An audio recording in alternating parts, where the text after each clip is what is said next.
अस्सलाम वालेकुम जी व्यूवर्स, कैसे हैं आप? उम्मीद है कि खैरियत से होंगे। तो हमारी हो गई है सुबह, तो मुबीन अभी तक सोया हुआ है, अपना गड़ाइयाँ ले रहा है। देखे बड़े मज़े के साथ अंदर अभी बखेरा बिखरा पड़ा है, सारा खलारा घर का ऐसे ही पड़ा हुआ है। सफाइयाँ करनी है। रात सारी बारिश होती रही है, सारी रात बारिश ने तंग किया हमें, क्योंकि लाइट बहुत जा रही थी जिसकी वजह से हमें परेशानी हो रही थी। बस अभी भी बादल जो है ना वो अपने अरूज पर हैं, तो इनकी नीयत जो है ना मुझे काफ़ी ख़राब लग रही है कि दोबारा बरसने के लिए ये तैयार हैं। किचन में हमने चाय वगैरह बना ली थी, दलिया जो है वो मेरा बन रहा है। आपको पता है ना कि डॉक्टरों ने मुझे परहेज़ी खाना बोला हुआ है, तो मैंने दलिया अपना सुबह से ही पकने के लिए रख दिया था। तो ये जी दलिया है, इसमें कुछ मेवा वगैरह डाल कर तो वो फिर मैं उतार लूँगी। अभी थोड़ा सा पतला है, ये पक जाए उसके बाद फिर देखते हैं। चाय जो है हमने डाल ली है थर्मास में, तो इनको वॉश कर लेते हैं बर्तनों को। कितने काम होते हैं करने वाले, ना ही पूछें। तो अभी तो बारिश ने जो काम ख़राब किया है ना, वो बहुत ज़्यादा काम ख़राब हुआ है।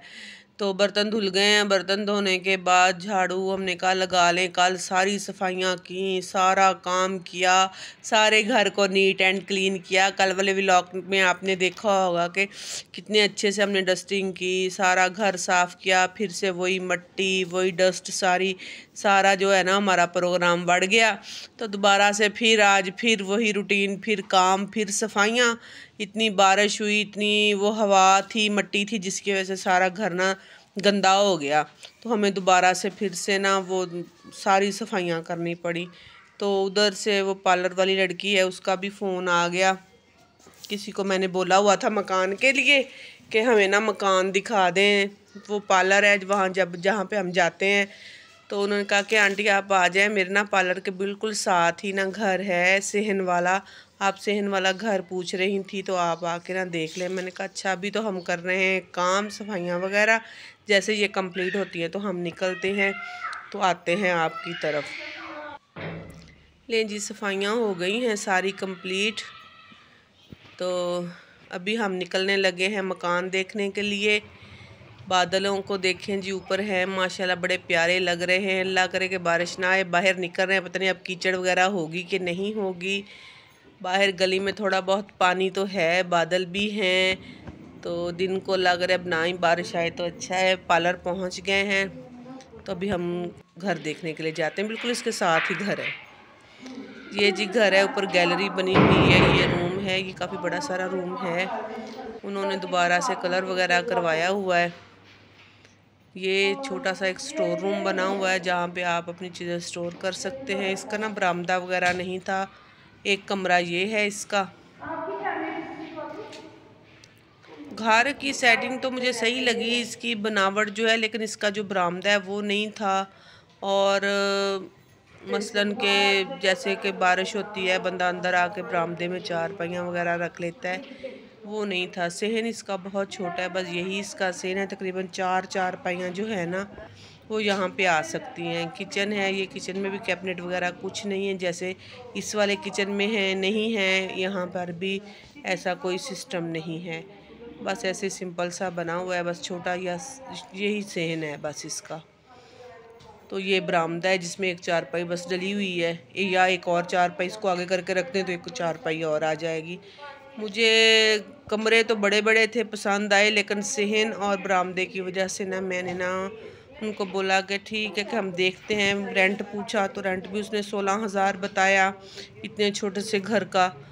तो इनका जो दरवाज़ा था ना बाहर वाला, वो सेपरेट नहीं था। इनका ये सिर्फ इनका ये जो अभी वीडियो में लड़का आपको दिखाया ना, छोटा बच्चा, ये और माँ बेटा ही सिर्फ रहते हैं ऊपर। ये जो दरवाज़ा इनकी मम्मा का है, और ये जो है ये एंट्रेंस जो है ये वाला, ये इन्होंने किराए पे देना, ये इनका है। पौड़ियाँ जो ऊपर जा रही हैं ऐसे। तो बस फिर क्या कर सकते हैं, पसंद नहीं आया, घर वापस आ गए हैं।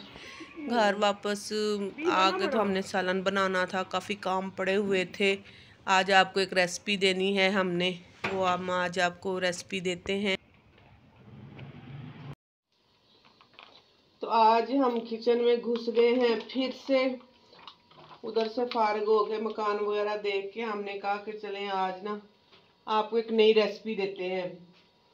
मुझे पूरा यकीन है कि आपके घर में वो चीज़ नहीं बनती होगी जो आज मैंने ना बनानी है रेसिपी। क्या बना रही है मम्मा? बेटा आज मैं ना आलू टांगरी बना रही हूँ। वाह, मुझे तो बड़ी पसंद है, माय फेवरेट। मेरी नानी अम्मी बनाती थी, उनको बहुत पसंद थी। तो जो बड़े बुजुर्ग हैं जिनके सर पे माशाल्लाह से नानियां दादियां हैं उनको तो ये चीज़ पता होगी। तो जो अल्लाह को प्यारे हो चुके हैं उनको, उनके शायद उनकी जो बेटियां हैं उनको याद हो, लेकिन पता नहीं उनको बनाना आती हैं या नहीं आती। लेकिन आज मैं आपको बताऊंगी कि कैसे आलू टांगरी बनती है। बड़े मज़ेदार सालन बनता है। सिंपल आलू अगर बंदे ने ना खाने हो ना तो फिर बंदा आराम से ना टांगरियां डाल ले बेसन की, बड़ी मज़ेदार बनती है।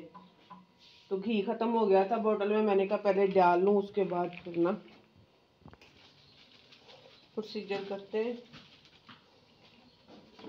बेसन ये मुझे कम ही लग रहा था तो मेरे पास बेसन पड़ा हुआ था, मैंने कहा और डाल लूँ। ये मेरे भाई और भाभी को भी बहुत पसंद है तो मैं उनकी तरफ भी भेजूंगी। ये बेसन मैंने डाल लिया है। अब इसमें मैंने सारे मसाले ऐड कर लूँगी। सूखा धनिया 1 चम्मच, सुरख लाल मिर्च 2 चम्मच, नमक हस्बे जायका जो जितना आपको पसंद हो। भूनते हुए अगर आपको कम लगे तो आप और डाल सकते हैं, तो मैं ज़रा कम ही रखूँगी। हल्दी 1 चम्मच, जीरा ये लाजमी डालें, इसका जो फ्लेवर है वो बहुत अच्छा आता है। हाथ पे मसल लें। बस यही चीज़ें इसमें डलनी है। अब इसमें पानी डाल के हम इसको भून लेते हैं।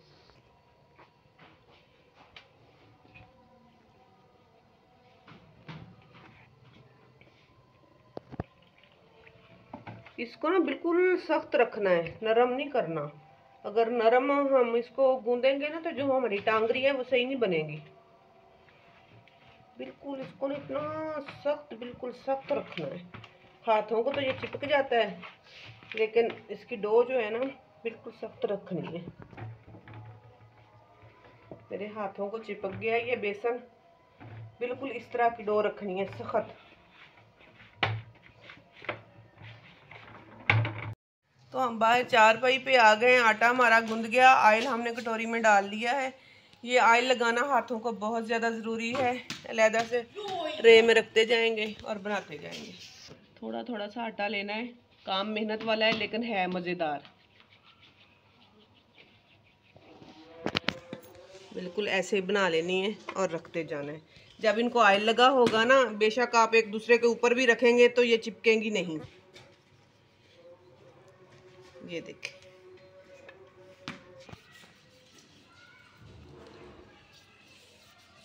थोड़ा सा आटा बच गया है हमारा, तो बाकी जो है हमारी बन गई है। ऐसे सारी ना हमने एक दूसरे के ऊपर रख दी है। ये जुड़ेंगी नहीं। जब हम इसको ऑयल में डालेंगे ना ये लहदा लहदा हो जाएंगी, फिर हम आपको दिखाएंगे।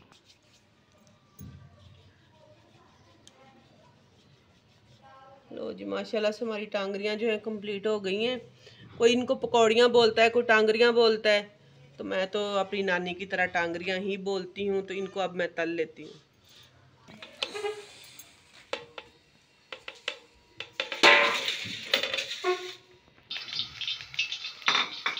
घी मैंने डाल लिया है। तो ये जो टांगरियाँ हैं मेरी 2 दफ़ा मैं इनको फ्राई करूँगी, एक ही दफ़ा नहीं डालूँगी, क्योंकि ये अगर एक ही दफ़ा डाली तो ये ख़राब हो जाएंगी। तो घी मेरा फुल गर्म हो गया। इनको बड़े एहतियात से उठाना है।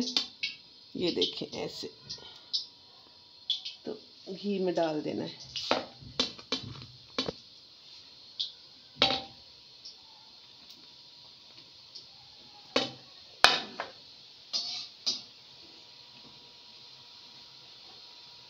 अभी ना इनको छेड़ना नहीं है हमने, ये खुद ही लैदा हो जाएंगी। जब हम ये घी वगैरह ऊपर नीचे होगा ना तो ये खुद ही लैदा हो जाएंगी। ये देखें, ये देखें कैसे लैदा हो गई हैं। जैसे थोड़ा सा इनको सेक लगता है ना, घी लगता है थोड़ा सा, तो ये ना खुद ही लैदा होना शुरू हो जाती हैं। कैसे गुच्छा बना हुआ था जब मैंने इनको उठाया था, ये देख रहे हैं। ऐसे ही इनको ना हम जब ये ब्राउन हो जाएंगी तो इनको निकाल लेंगे हम। ये देखें, ये टांगरियाँ हमारी ब्राउन हो गई। ज़्यादा इनको ब्राउन नहीं करना, फिर ना ये शोरबे में जो है ना गलेंगी नहीं अच्छे से। बस अब हमने ना आंच हल्की करके इनको निकाल लेना ताकि हमारे हाथ ना जलें।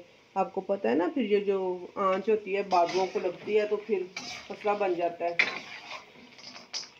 पहले मेरा हाथ जल गया था, बड़ी मुश्किल से ठीक हुआ है। इनको ना ऐसे हाफ हाफ कर लेना है। ज़्यादा लंबी टांगरी जो है ना वो फिर निवाले में कैसे आएगी, लटकती फिरे। तो हाफ हाफ ना ऐसे हमने इनको सारे कर लेना है।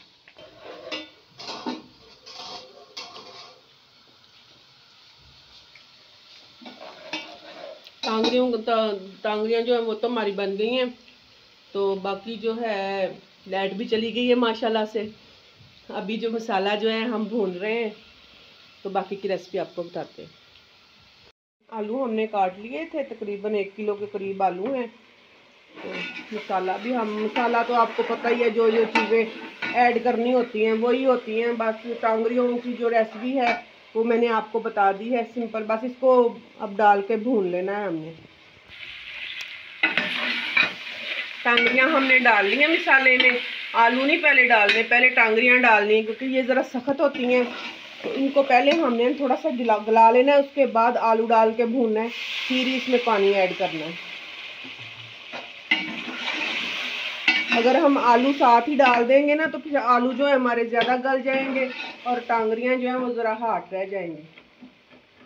बस इनको अभी ना 5-10 मिनट के लिए ना ऐसे ही हल्की आंच पे पका लेना है, इसके बाद आलू डालेंगे।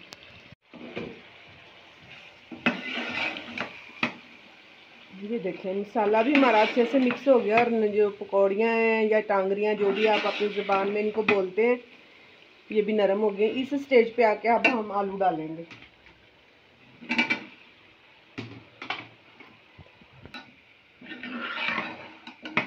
तो बस आलू अब हम भून लेंगे। जैसे थोड़े से आलू हमारे गल जाएंगे तो फिर हम ना इनमें पानी ऐड कर लेंगे। तो लो जी, बन गई हमारी आलू टांगरियाँ या आलू पकौड़ियाँ। मज़ेदार, मज़े के साथ खाएं और आलू का जायका भी चेंज करें।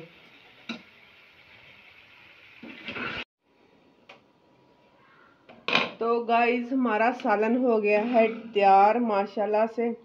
बहुत ही मज़ेदार आलू टांगरियाँ तैयार हो चुकी हैं। ये देखिए,